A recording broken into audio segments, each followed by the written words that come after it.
اگر آپ دنیا میں کامیابی حاصل کرنا چاہتے ہیں تو پہلے ناکامی کا استقبال کرنے کا حوصلہ پیدا کریں۔ انسان کو کوئی چیز نہیں ہرا سکتی جب تک وہ خود ہار نہ مان لے۔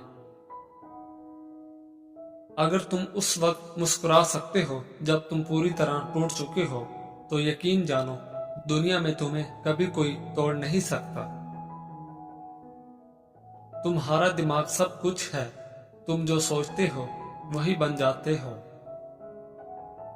جن میں تنہا چلنے کے حوصلے ہوتے ہیں ایک دن انہی کے پیچھے قافلے ہوتے ہیں۔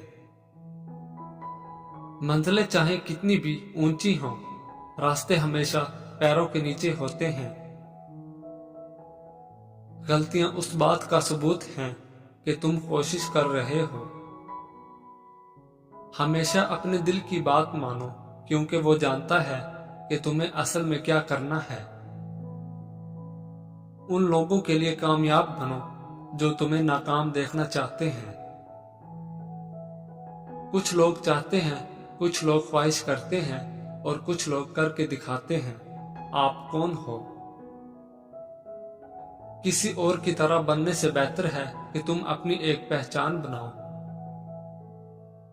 تم اپنا مستقبل تو نہیں بدل سکتے لیکن تم اپنی عادات بدل سکتے ہو اور تمہاری عادات ہی تمہارا مستقبل بدلیں گی۔ ہم اپنی مشکلات کو اس سوچ کے ساتھ کبھی ختم نہیں کر سکتے جس سوچ کی وجہ سے ان مشکلات نے جنم لیا۔ چھوٹے کنکر ہٹانے کے بعد ہی تم پورا پہاڑ ہلا سکتے ہو۔ انسان کو کوئی چیز نہیں ہرا سکتی جب تک وہ خود ہار نہ مان لے۔ حضرت علی نے فرمایا، لمبی دوستی کے لیے دو چیزوں پر عمل کرو، ایک اپنے دوست سے غصے میں بات مت کرو اور دوسری اپنے دوست کی غصے میں کہی ہوئی بات دل پر مت لاؤ۔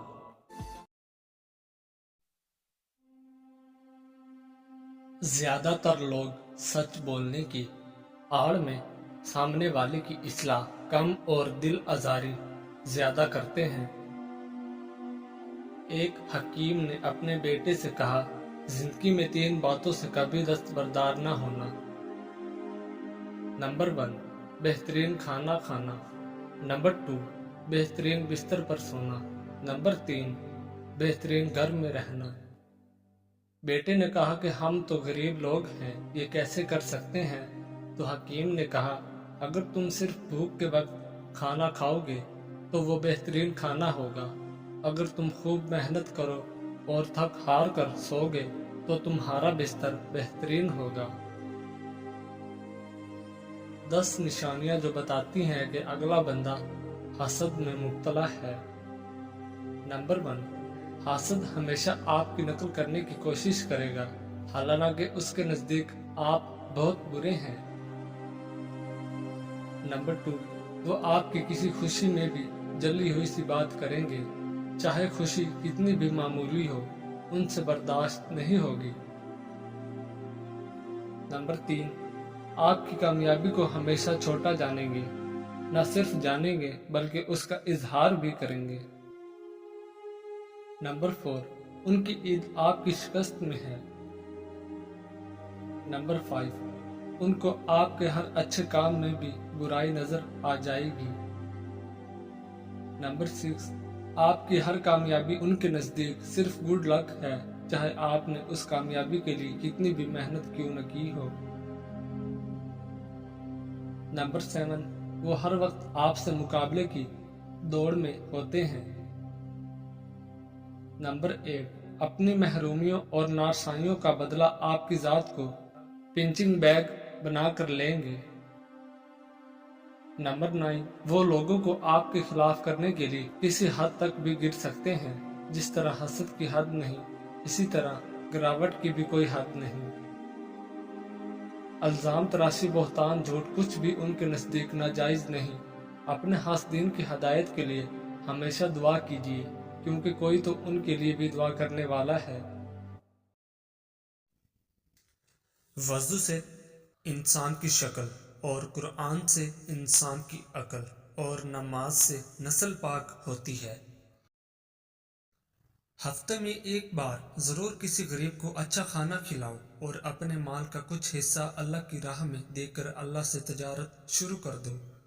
رزق اتنا بڑھ جائے گا کہ سنبھالا نہیں جائے گا۔ انسان اپنی حالت کو بہتر بنانے کے لیے جب پریشان ہوتا ہے تو حالت بہتر بنانے کی صلاحیت سلب ہو جاتی ہے۔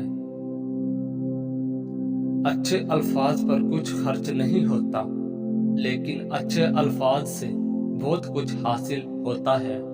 الفاظ ہی انسان کو پسندیدہ یا ناپسندیدہ بناتے رہتے ہیں۔ الفاظ خوشبو کی طرح ماحول کو معطر کرتے ہیں۔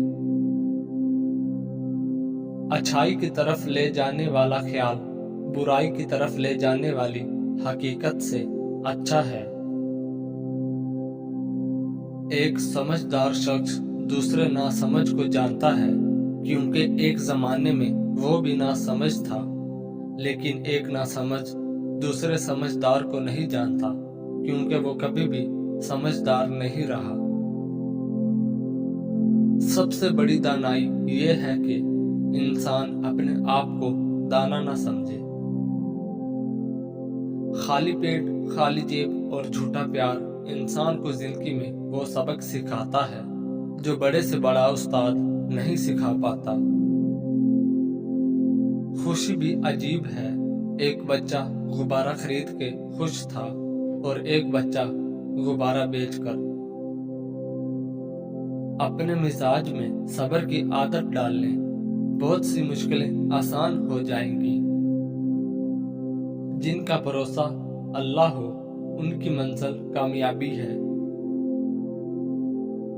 اگر آپ بھی امیر ہونا چاہتے ہیں، دولت کے پیچھے کبھی مت بھاگنا، ورنہ یہ تم سے دور بھاگے گی۔ دولت کی لالچ کو دل سے نکال دو اور اللہ تعالیٰ کی راہ میں خرچ کرنا شروع کر دو۔